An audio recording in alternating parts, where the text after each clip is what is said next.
ইলিশ মাছটা এক একজনে এক এক রকম রান্না করে। আমরা বরিশালের মানুষজন একটু ভিন্ন স্টাইলে রান্না করি, যাতে করে ইলিশ মাছের স্বাদটা আর ঘ্রাণটা যেন নষ্ট না হয়। তাই জন্য আমরা কোনো মশলা খাই না পেঁয়াজ ছাড়া। আসসালামু আলাইকুম, কেমন আছেন সবাই? ভালোবাসার রান্নাঘরে আপনাদের সবাইকে স্বাগতম। কেমন আছেন?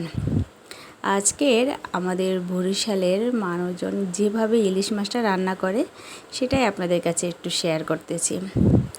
এই মাছটা প্রথমে আগে থেকেই তো কেটে ধুয়ে বেছে পানি জড়িয়ে নিয়েছি। তারপর এর সাথে স্বাদ মতো লবণ, হলুদের গুঁড়া আর মরিচের গুঁড়া। হলুদের গুঁড়া আর মরিচের গুঁড়া যে পরিমাণে মাছের সাথে যাবে ওই পরিমাণেই মরিচটা দিতে হবে, হলুদটা দিতে হবে। এভাবে মেখে আধা ঘন্টার জন্য রেখে দিয়েছিলাম। তারপর মাছটা আমি সুন্দর করে তৈলে ভাজবো না, জাস্ট যে কড়াইতে রান্না করব ওই কড়াইটি তৈলে দিয়ে দিলাম। তৈলে দেওয়ার পরে মাছটা যখন দেখব যে মোটামুটি ওই ছাড়টা একটু একটু লালচা লালচা করে ভাজা হয়ে গেছে, তারপর আমরা মাছটা আস্তে আস্তে করে উল্টিয়ে দেব। এরকম করে দেখতে হবে যে মাছটা লালচা লালচা হয়েছে কিনা বা হালকা ধাক লাগছে কিনা। এভাবে যখনই দেখব যে না হালকা হালকা লালচা লালচা হয়ে আসছে, তারপরে আমরা মাছটা সুন্দর করে সমস্ত মাছটা উল্টিয়ে দেব। এই যে দেখেন আমার মাছটা ওই সাইডটা এবার সুন্দর রান্না হয়ে গেছে। এই তো এভাবে করে আমি সমস্ত মাছটা উল্টিয়ে দেব। অনেকে আছে মাছটা তৈলে ভেজে তারপর ভুনা করে খায়। আমার কাছে ইলিশ মাছটা একদম ওরকম পছন্দ না। আমি সবসময় এইরকম মাখিয়ে চাখিয়ে তারপর রান্না করি। অনেক অঞ্চলের মানুষজন রান্না করে মাছটা এক এক ভিন্ন স্টাইলে, যেমন তোমার মাছটা একবারে কড়কড়া ভাজি করে তারপর ভুনা করে খায়।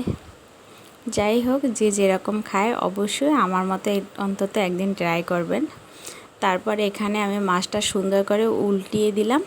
এখন আমি উপর থেকে পেঁয়াজ দিয়ে দিচ্ছি।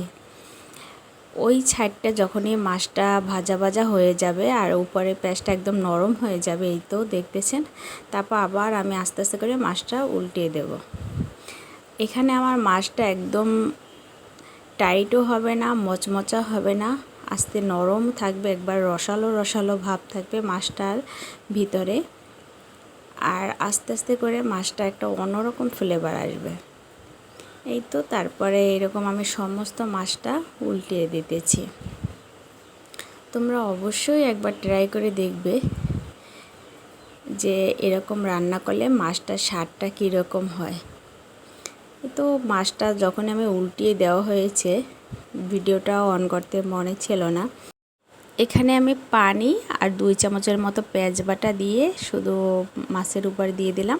তারপর আস্তে আস্তে করে মাছের ঝোলটা টানিয়ে নিচ্ছি, শুকিয়ে নিচ্ছি। এই তো মাছটা যখনই শুকিয়ে যাচ্ছে পানিটা, এরকম করে একটু একটু নাড়াচাড়া দিয়ে দিলেই হবে, যাতে করে মাছটা কোনোভাবে ভেঙে না যায়। এই তো মোটামুটি হয়ে গেছে আমার মাছটা।